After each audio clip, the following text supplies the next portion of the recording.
최근 그 코로나19 시국에 13억 인구의 인도에서 영웅으로 떠오른 한 사람이 있습니다. 바로 인도의 영화 배우 소누 수드입니다. 홍콩의 성룡과 아주 쌍벽을 이루는 대단히 유명한 가수라고 해요. 1973년생인데 올해 나이가 46살인데 키가 무려 188cm. 그래서 그는 항상 악역으로만 그렇게 악역 전문 담당하는 유명 배우인데요. 하지만 그는 최근에 영화 속에서의 역할과는 전혀 다른 모습으로 화제가 되고 있습니다. 현재 인도는 지난 3월 24일 코로나19 확산에 따른 봉쇄령이 내려지면서 대중교통이 모두 끊긴 상태입니다. 이 때문에 고향을 떠나 외지로 일하러 왔다가 갑자기 실직한 수백만 명의 이주 노동자들은 고향으로 돌아갈 수 없는 난민 신세가 된 것입니다. 이 소식을 전해 듣게 된 소누 수드가 20년 동안 모은 사재를 털어서 버스 수백 대를 대여했고 현재까지 1만 2천여 명이 넘는 노동자들을 고향으로 보내줬다는 겁니다. 수드는 수천 명이 이주 노동자들이 먹을 것도 없고 돈도 없어서 수백 킬로미터 떨어진 고향으로 무작정 걸어가는 것을 보고 가난한 노동자들의 모습에 눈에 밟혀 이 일을 결심했다고 합니다. 그 중에는 이미 100여 명의 노동자들이 무더위에 아무것도 먹지 못하고 무작정 걷다가 탈진해서 숨지기도 했다는 거예요. 가난한 노동자들은 오늘도 수드가 마련한 버스에 타기 위해서 정부가 아닌 수드에게 매달리고 있습니다. 뿐만 아니고 소스누드는 코로나 19로 고립된 4만 5천 명의 사람들에게 매일 음식을 무료로 나눠주는 자원봉사를 하고 있대요. 그러니까 그 버스를 타고 자기 고향으로 돌아가고 싶은 사람들에는 그 버스를 태워서 보내주고 버스에 타기만 하면 그때부터 먹을 걸 공급한대요. 그리고 지금 아직 고향으로 돌아가지 못하는 사람들 4만 5천 명에게 매일 먹을 것을 줘서 이제 그 배고픔을 면하게 하고 있다고 하는 거예요. 우리 속담에 가난은 나라도 못 구한다 그런 얘기가 있습니다. 그런데 한 나라가 아닌 한 개인이 이처럼 위대한 결심을 하니 실로 엄청난 역사를 이루고 있는 것을 볼 수 있습니다.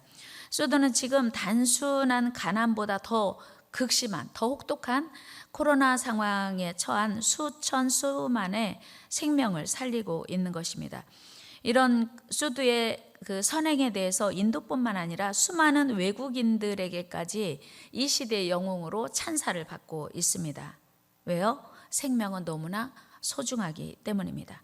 그런가 하면 지난 25일 미국 미네소타주에서 그 위조 지폐 20달러를 사용했다는 신고를 받고 출동한 경찰이 흑인 남성을 제압하는 과정에서 무릎으로 짓눌렀어요. 이 흑인 남성이 숨을 쉴 수 없다고 소리쳤음에도 불구하고 끝까지 목을 누르고 그 흑인 남성이 사망했습니다. 물론 목을 누른 경찰은 살인 혐의로 기소됐습니다. 그리고 그 현장에 있던 경찰 4명도 모두 파면됐습니다. 그런데 그걸로 그치지 않고 이 사건에 분노한 미국 시민들의 시위가 현재 미국 전역에 계속되고 있습니다. 사람의 생명은 백인이든 흑인이든 너무나 소중하기 때문입니다. 또한 우리의 삶은 선한 삶이든 악한 삶이든 반드시 언젠가는 누군가에게는 평가를 받게 되어 있습니다. 그 시대에도 평가받을 수 있고 또는 후세라도 아니면 자기 가족들에게라도 또는 자손들에게라도 반드시 평가를 받습니다. 그런데 오늘 사도 바울은 이 세상에 살고 있는 우리의 후손이나 그 시대에 살고 있는 사람들이 아니고 하나님 앞에서 반드시 심판을 받는다고 말씀합니다. 오늘 본문은 사도 바울이 로마 감옥에 제2차로 투옥된 이후에 자신의 죽음이 임박했음을 알고 믿음의 아들이자 동역자요 후배 목회자이기도 한 디모데에게 보낸 유서와도 같은 편지입니다. 바울은 여기에서 산자와 죽은 자를 심판하실 예수 그리스도라고 말합니다. 이 말은 우리 주님이 온 세상을 다스리시고 심판하신다는 의미입니다. 즉 우리 주님은 창조주이시며 동시에 구원주이십니다. 하나님이신 우리 예수님은 죄 가운데 빠져 영원히 멸망할 우리 온 인류를 살리시려고 하늘 영광 버리고 이 땅에 오셨습니다. 즉 우리 주님이 이 땅에 오신 목적은 한 가지, 우리 영원한 생명, 우리 모두에게 영원한 생명을 주시려는 것이었습니다. 우리 누가복음 19장 10절 말씀 읽어요. 시작. 인자가 온 것은 잃어버린 자를 찾아 구원하려 함이니라. 다시 한번 시작. 인자가 온 것은 잃어버린 자를 찾아 구원하려 함이니라. 그러니까 예수님 오신 목적은 단 한 가지예요. 인자라고 하는 것은 사람의 아들이란 뜻인데 예수님이 스스로 본인을 가리켜 인자라고 했습니다. 예수님이 오신 이유 잃어버린 자를 찾아 구원하려 함이라 했어요. 당연히 예수님이 공생이 시작하자마자 곧바로 복음 전파 시작하셨습니다. 우리 마태복음 4장 23절 말씀 읽습니다. 시작. 예수께서 온 갈릴리에 두루 다니사 천국 복음을 전파하시며 그랬어요. 그러니까 천국 복음 전파하시는 게 예수님이 이 땅에 오신 목적이요, 삶의 목적이요. 그러니까 예수님은 살아 숨쉬는 동안 그 복음을 전하는 일에 최선 다했다는 겁니다. 그리고 12 제자를 부르신 이후에 그의 제자들에게도 가장 먼저 전도의 사명을 주셨습니다. 우리 마가복음 3장 14절 말씀 읽습니다. 시작. 이에 12를 세우셨으니 이는 자기와 함께 있게 하시고 또 보내사 전도도 하며, 그러니까 예수님은 제자를 부르신 이유도 전도를 하기 위함이라고 한 것을 우리는 알게 되죠. 나아가서 우리 예수님은 우리의 구원을 위해서 십자가에 달려 죽으시기 직전에도 오직 영혼 구원의 사명을 확고히 우리에게 말씀하셨습니다. 우리 마태복음 28장 19절 말씀 읽어요. 시작. 그러므로 너희는 가서 모든 민족을 제자로 삼아. 제자 삼으라고 하는 거, 예수님의 제자 삼으라고 하는 거 역시 영혼 구원하라는 말씀이죠. 그리고 승천하시기 직전에도 우리 주님은 오직 우리에게 증인의 삶을 살라고, 그러니까 전도의 삶을 살라고 명령하셨습니다. 우리 사도행전 1장 8절 말씀 읽어요. 시작.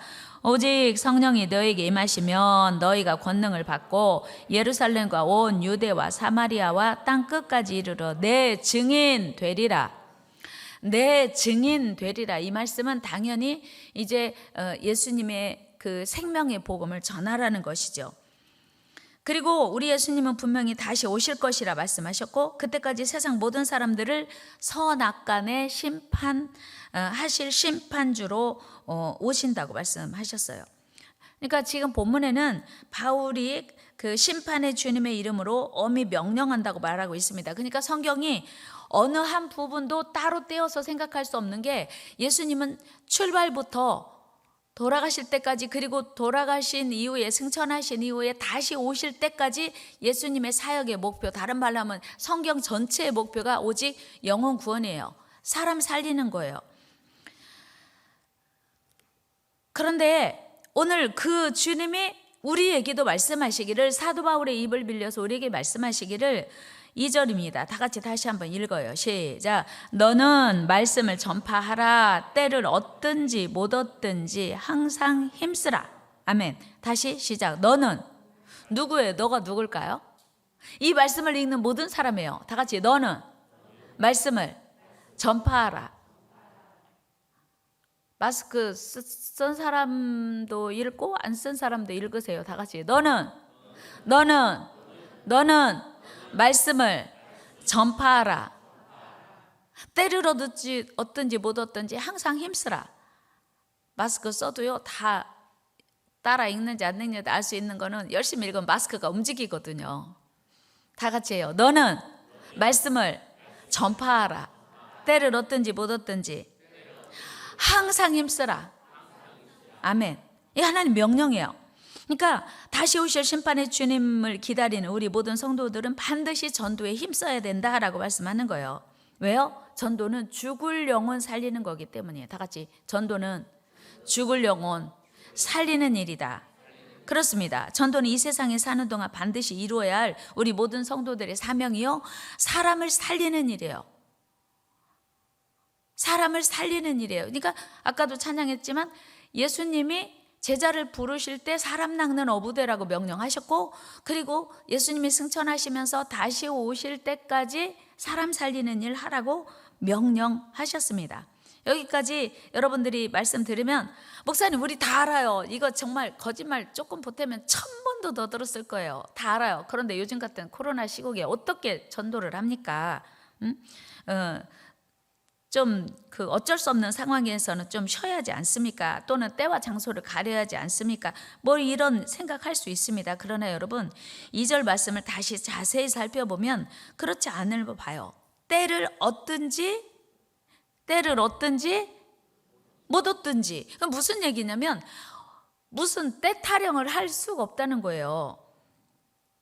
그래서 그 반복적으로 바울이 본문에서 말씀하고 있는 건 뭐냐면, 강조하고 있는 게 뭐냐면 때를 얻든지 못 얻든지 전파하라. 그리고 때와 상관없이 항상 힘쓰라. 그렇게 명령하는 거예요. 이런 하나님의 명령 앞에서 어떤 핑계나 변명도 할 수 없다고 하는 거예요. 그러니까 무슨 사람이 많이 모인 곳에 가서는 물론 전도할 수 없지만 충분히 할 수 있어요. 충분히 전도 충분히 할 수 있어요. 전도 충분히 할 수 있어요. 코로나 시국에도 전도 충분히 할 수 있습니다. 그리고요, 복음을 전하면 무반응일 수는 있어도, 아니요, 거부 반응을 할 수 있어도 우리는 해야 돼요. 왜요? 하나님이 하라고 했으니까. 그러니까 전도할 때 호감을 갖는 사람에게 뿐만 아니라 무반응인 사람에게 뿐만 아니라 반감을 가진 사람들에게도 해야 된다고 하는 거예요. 하나님이 하라고 명령하셨기 때문이에요. 미국의 제35대 대통령 케네디는 이런 말을 했습니다. 만일 눈먼 장애인이 화염에 떨어질 위험한 지경에 있다면 어떤 이유나 형편 때문에 당신은 가만히 앉아서 평안할 수 있겠는가? 이글이글 타오르는 그 화염 속에서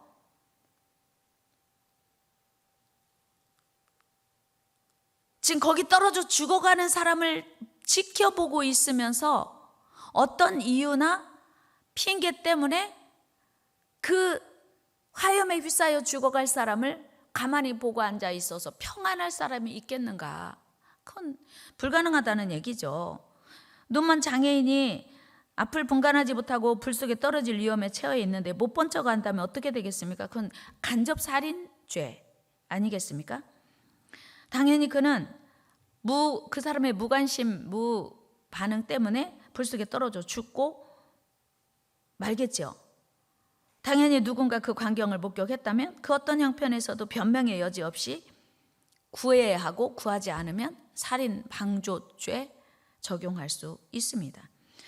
또한 미국의 유명한 설교자인 조지 트루엣은 이런 말을 했습니다. 예수님께 한 영혼을 인도하는 것은 이 세상을 살아가면서 할 수 있는 가장 귀한 것이다. 한번 해볼까요? 한 영혼을 예수님께 인도하는 것은 이 세상을 살아가면서 얻을 수 있는 가장 귀한 일이다. 아멘. 그러니까 영원히 살 수 있는 거처를 전혀 새롭게 하는 일이 가장 소중한 일이라고 하는 거예요. 그렇습니다. 한 영혼을 구원하는 것은 이 세상에 살 수 있는 가장 귀한 일입니다. 그러므로 우리는 그 어떤 이유로도 영혼 구원의 사명을 핑계할 수도 없고 변명할 수도 없고 피할 수도 없는 하나님의 엄한 명령임을 기억해야 해요. 그런데 아무리 생각해도 전도는 어렵고 힘든 것이 사실입니다. 또 잘 안 돼요. 해도 안 돼. 그래서 우리는 전도에 대해서 늘 부담이 되고 망설이기도 하는 것입니다. 여러분, 우리가 전도에 대해서 어렵게 생각하고 부담스러워 하는 이유가 무엇입니까? 그것은 바로 열매에 대한 부담이, 해도 잘 안 된다는 거예요. 해도 소용없다는 거예요. 그런 마음이 우리 안에 지배적이지 않습니까? 그런데 물론 우리가 전도해서 정말 구원되고 잘 정착해서 하나님의 사람으로 성장하면 얼마나 좋겠습니까? 그러나 중요한 것은요, 전도에 대해서 어렵다, 힘들다, 안 된다고 생각하고 주저하기보다는 일단 용기 내서 하는 게 중요하다고 하는 거예요. 전하지 않으면 누구도 들을 수 없기 때문입니다. 그래서 바울은 로마서 10장 14절에서 이렇게 이야기해요. 같이 읽어요. 시작. 그런즉 그들이 믿지 아니하는 일을 어찌 부르리요? 듣지도 못한 일을 어찌 믿으리요? 그러니까 전하지 않으면 듣지 못하고 듣지 못한 사람이 어떻게 믿을 수 있겠느냐는 거예요. 그러니까 오든 안 오든 그 사람의 몫이고 우리는 일단 초청해야 되고 전해야 된다고 하는 거예요. 어느 유명한 기독교 인사는 이런 얘기했어요. 천사는 복음을 전할 수 없다. 오직 바울이나 당신이나 나만 복음을 전할 수 있다. 한번 해볼까요? 천사는 복음을 전할 수 없다. 오직 바울이나 당신이나 나나 전할 수 있다. 이게 우리가 할 수 있는 특권이라는 얘기예요. 천사는 복음을 전할 수 없어요. 천사는 대단히 우리가 우러러보고 우리가 존경할 만한 그런 존재인 것 같지만 천사는 복음을 전할 수 없어요. 사람이 아니기 때문에. 사실 우리 예수님도 공생의 초기부터 열심히 복음을 전했습니다. 그런데 모두 다 예수님을 만난 사람이 다 전도된 건 아니에요. 예수님의 복음을 들은 사람이 다 구원받은 건 아니에요. 요한복음 7장 5절 보면요, 예수님의 친형제들조차도 예수님을 믿지 않았습니다. 같이 한번 읽어봐요. 시작. 이는 그 형제들까지도 예수를 믿지 아니함이러라. 예수님이 얼마나 속이 탔겠어요.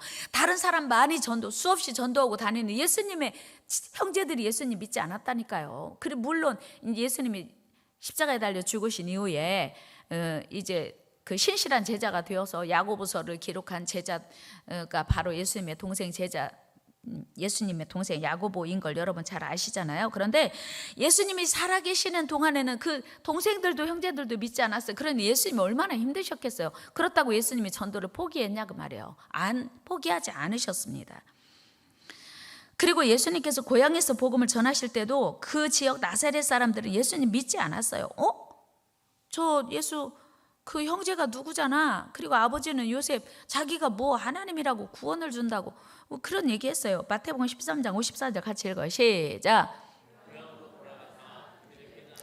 가르치시니 그들이 놀라 이르되 이 사람의 이 지혜와 이런 능력이 어디서 났느냐. 이 무슨 얘기냐면 그 이후에 이어지는 말씀이 그거예요. 저 사람 저 나사렛 사람 우리 동네 사람이잖아. 근데 뭐 천국 복음 전한다고 이런 얘기를 했습니다. 그리고 그들이 예수님의 말씀과 능력에는 놀라움을 금치 못하면서도 예수님을 배척하고 믿지 않았어요. 우리 57절 58절 같이 읽어요. 시작. 예수를 배척한지라 예수께서 그들에게 말씀하시되 선지자가 자기 고향과 자기 집 외에서는 존경을 받지 않음이 없느니라 하시고 그들이 믿지 않음으로 말미암아 거기서 많은 능력을 행하지 아니하시니라 하면 하나님이신 예수님이 복음을 전해도 믿지 않은 사람들이 많았고 하나님이신 예수님이 복음을 전해도 배척하고 핍박한 사람들이 있었다는 거예요. 여러분, 이처럼 예수님께서 전한 복음에도 배척하는 자들이 있었다고 한다면 우리는 오직 더 하겠는가 하는 거예요. 예수님은요 심지어 복음 전하다가 돌로 치려는 사람들을 만나기도 했습니다. 우리 요한복음 10장 31절 말씀 읽어요. 시작. 유대인들이 다시 돌을 들어 치려 하거늘. 예수님을 돌로 치려고 했어요. 여러분 복음 전하다가 누가 여러분을 돌로 때리려고 한 적 있나요? 준영, 복음 전하다가 누가 돌로 때리려고 한 적 있어요? 왜 없을까요? 왜 없어? 두 가지죠. 하나는 전한 적이 없으니까 돌에 안 맞았고, 하나는 전에도 지금 이 시대는 뭐 돌로 칠 정도까지의 그런 분위기, 그런 정서는 아니거든요. 안 믿는다고 그렇게 이제 거절할 수는 있고, 뭐 전도지도 안 받을 수는 있지만, 그런데 예수님이 돌로 치려고까지 하는 사람들이 있었음에도 불구하고 예수님은 전도를 포기하지 않으셨다는 거예요. 이게 정말 대단한 거 아닙니까? 그런가 하면 세례요한은 어떻습니까? 세례요한은 복음 전하다가 순교당했어요. 순교당해서. 스데반도 마찬가지요. 복음 전하다가 순교당했습니다. 베드로 역시 복음 전하다가 많은 핍박을 받고 때로는 감옥에 갇히기도 했습니다. 그러나 결코 복음 전하기를 쉬지 않았습니다. 오히려 더욱 담대히 복음을 전했습니다. 사도행전으로 가봅니다. 4장 12절 13절 시작. 다른 이로서는 구원을 받을 수 없나니 천하 사람 중에 구원을 받을 만한 다른 이름을 우리에게 주신 일이 없음이라 하였더라. 그들이 베드로와 요한이 담대하게 말함을 보고, 여러분 보세요. 지금 베드로와 요한이 지금 잡혀가지고 안진뱅이 일으켰다고, 한 번도 걸어본 적 없는 사람 고쳤다고 지금 잡혀와가지고 그 사내들인 공회 바리새인과 서기관들 그 앞에서 지금 막 조용해, 복음 전하면 안 돼. 그렇게 위협하고 있는 사람들 앞에서 우리는 보고 들은 것을 말하지 아니할 수 없다. 더 크게 말하고 다른 이로서는 구원 얻을 수 없다니 천하 사람 중에 구원을 받을 만한 다른 이름 우리에게 주신 일이 없다. 이렇게 담대히 얘기했단 말이에요. 그리고 보고 들은 것을 말하지 않을 수 없다고 더 열심히 전했어요. 20절 말씀을 같이 읽어요. 시작. 우리는 보고 들은 것을 말하지 아니할 수 없다 하니. 아멘. 다 같이 더 크게 해봐요. 시작. 우리는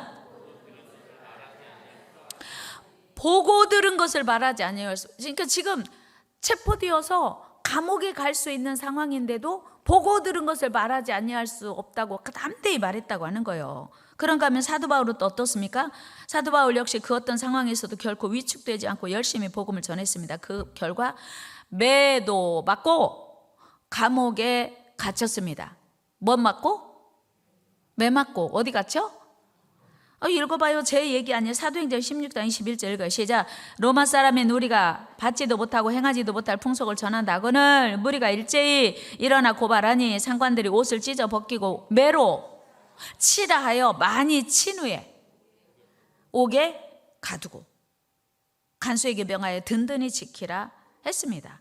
뿐만 아니요, 심지어는 미쳤다는 소리 들었어요. 바울은 복음 전하다가 미쳤다고 했어요. 사도행전 26장 24절 25절 읽어요. 시작. 바울이 이같이 변명하며 베스도가 크게 소리내어 이르되 바울아 네가 미쳤도다.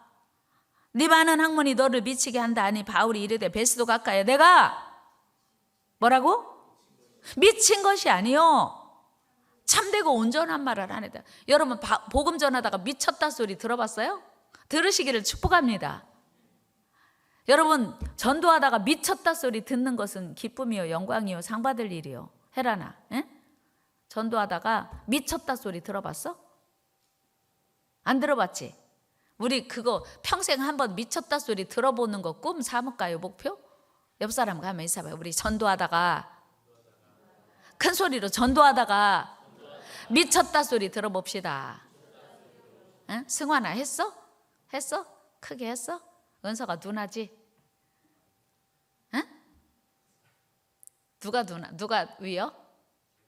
아 그래요? 그렇구나. 전도하다가 미쳤다 소리를 듣는 것을 평생의 목표로 한번 해볼까요? 송숙향 집사님 어때요?